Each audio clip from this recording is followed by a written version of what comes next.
Hello and hello all, welcome back to another episode of Who Would Like That. This is a bit of a cheater episode. I come to you as always as Charles, otherwise known as CP. You aren't. One of the first films we covered was 2002's Irreversible. Played backwards, essentially. It was a non-linear film that has infamy for a number of reasons. A very long scene with sex that does not contain permission, and then a fire hydrant. And anyway, so if you watched the original video from a couple of years back, I thought it would be an interesting thing to see if there was an edit made. Anybody has an edit of this film backwards that flips it, that plays it in the order in which the story plays out. And sure enough, they listened. They sent me a copy. Yeah, this is region 2, which means it'll only play in European Blu-ray players, or if you have a means to watch it otherwise, may I suggest picking this up. There's notes here from the movie. I cannot read you this, not because it's filthy, but those words are small. The book, of course, Monica Bellucci, not wearing a bra, that's quite clear. The great thing about this, as it's made by a English-speaking company, is the book is in English. This is made by Indicator. It also comes with a poster that I am not opening because it's still folded and I don't have the frame space. I left out the best part. This contains the 2020 straight cut, which is exactly what I wanted to see. If you're used to Irreversible, this is the film backwards. I didn't expect to say this for a movie, but it is a completely different experience. I never in a million years would I expect to watch a movie backwards and then forwards and have a completely different experience, but it is. I mean, I've thought the same thing of Tarantino movies, anything that's not in sequence. It's a little bit shorter.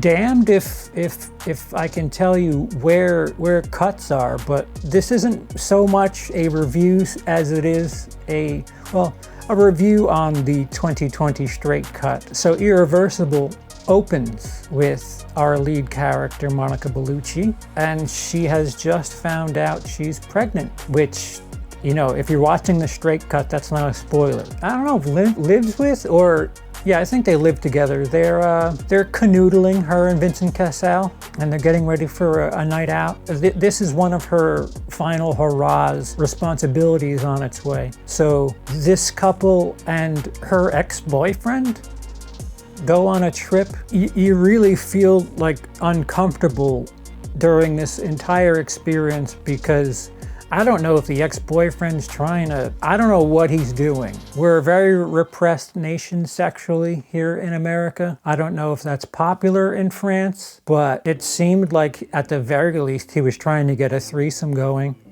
If not, trying to get back with her, trying to get one final how do you do from her, or it could be some joking. The entirety of their trip to this party is just like something out of a Linklater film where you're experiencing, for the most part, a nothingness conversation between two men and a woman, and the two men have their fondness of her in common. Watching the straight cut, it feels like a Linklater film.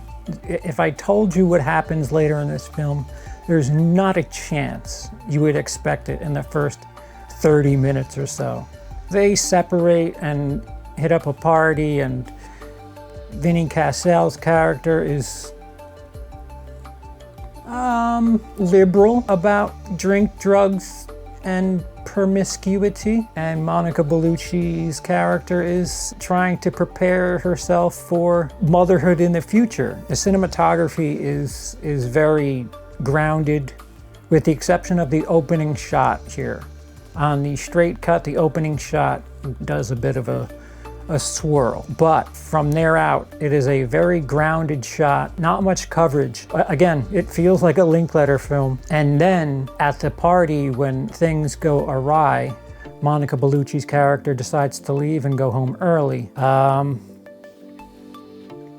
And she's gonna walk. If I could talk about filmmaking for a bit, fantastic job by Noe, finding an underpass with red walls, a lot of symbolism there, with the walls just bathed in red, trigger warning.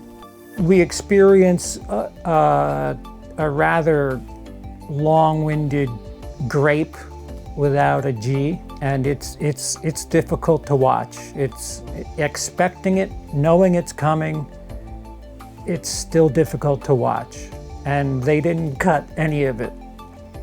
10 minutes, just a camera on the floor and brutality, to put it as bluntly as possible. Now, Vincent Cassel's character and the ex-boyfriend, sorry, I don't know your name, buddy. When Cassel sees his significant other rather badly beaten, all he sees is red. And their new goal is to find who did this and exact revenge. And this is where the cinematography and everything involved with the movie making and the tricks presented of the film, the way the cinematography starts going out of whack. It actually plays into the character's emotions and yours, frankly. It almost influences you to be just as angry as Vincent Cassel's character. And once again, like I said earlier, Gaspar Noe placed a negative 26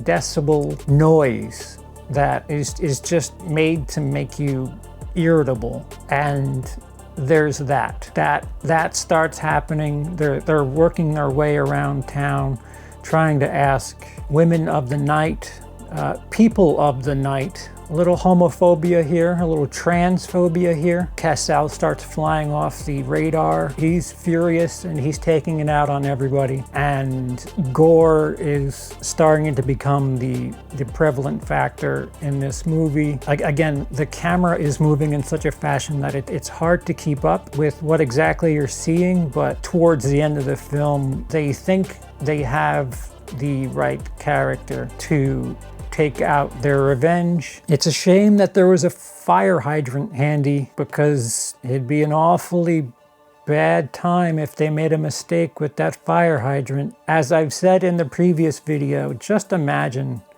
the most annoying noise possible with a frame that refuses to sit still and there's just gore on the screen.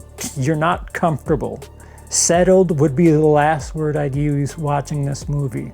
In a stark contrast to Irreversible of 2002, the 2020 straight cut, instead of the 2002 version, like you're off the ball running and everything's just jarbled. You're trying to figure out what, you have no footing. You have no idea what's going on. You're trying to put the pieces together and the camera's doing you no favors.